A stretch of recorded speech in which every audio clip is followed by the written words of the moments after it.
thought Sony, for the first time on offense, showed some leadership and got on some people's butts, which we need. We're begging for leadership. We're requesting leadership, some vocal guys. We don't get that much, and that's okay, because we got some young pups that are gonna be really good leaders, but we gotta show them how. And as coaches, we gotta be the leaders until the kids take over. But Sony showed some passion and energy and played with a lot of heart out there for a guy who hadn't been able to practice full speed to go out there and do what he did. We gotta find ways to use him in the offense. Coach, can you talk about how well Trent Thompson played for you? I mean, he seemed to be all in the backfield pretty much all day. Trenton practices hard.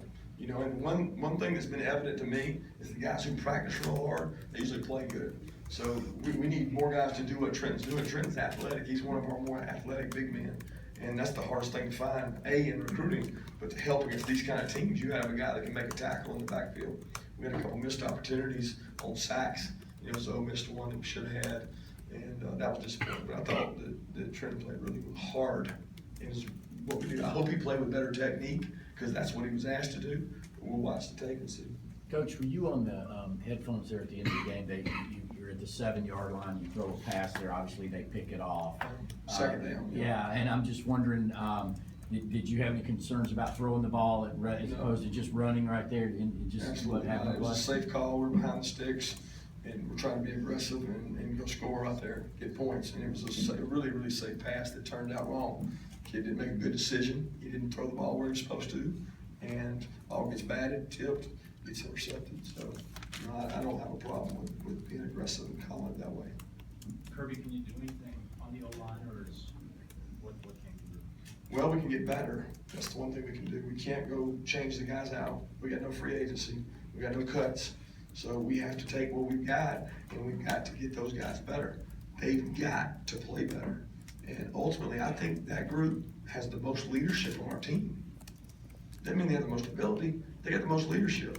So most of the time, the O-line is a key unit that works together, plays together, and the more experience you have, the better you play there. They've got to improve in their performance and their ability to get movement and do some things. They need to protect. You know, we've had a couple times where guys came through and got a holding call there. So we'll watch the tape.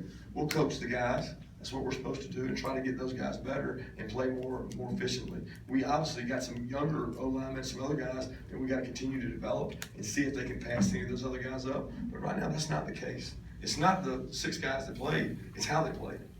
And that's what I'm concerned with. How do we get them to play better? Coach, were you surprised at all that they were able to control the line on both sides of the ball?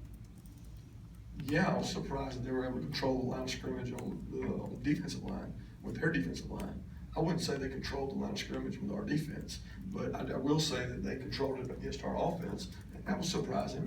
I think anytime that you come out and play an FCS opponent or a different opponent, that could happen. You got to do a great job when you play whoever it is of controlling the line of scrimmage. We won the game because we controlled the line of scrimmage against North Carolina, and we almost lost this game because we didn't do that offensively. Did you guys have to hold anything back with how much you used Sony today?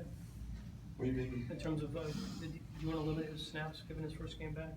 No, we weren't limiting his snaps. We were trying to get him in situations where he could get some loose plays and get the ball on the sideline and get some confidence, that kind of thing. But there was no limitations to he or Nick as far as numbers were out. Kirby, you continue to not make quarterbacks available after games during the week, and today also no offensive linemen available. Why on both those things? To be honest with you, I don't know that those guys are ready to talk. I don't think anybody requested Cablano or any of those guys. I'm not holding any of the offensive linemen back other than players that just got here. And that's the decision on the offensive line. It's more about the guys who've been here and are leaders, and I want them to be spokesmen for the team. At quarterback position, we don't have a settled position, so I'll continue to do that until we feel comfortable with Jacob with the medium or Grayson as the quarterback. So it could change next week, and as far as the starting quarterback? Say again, It could change next week with the starting. It could always change. It was never set, you know, like this week until late until we decided who to start.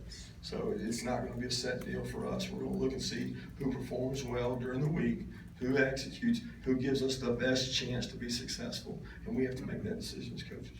What should we take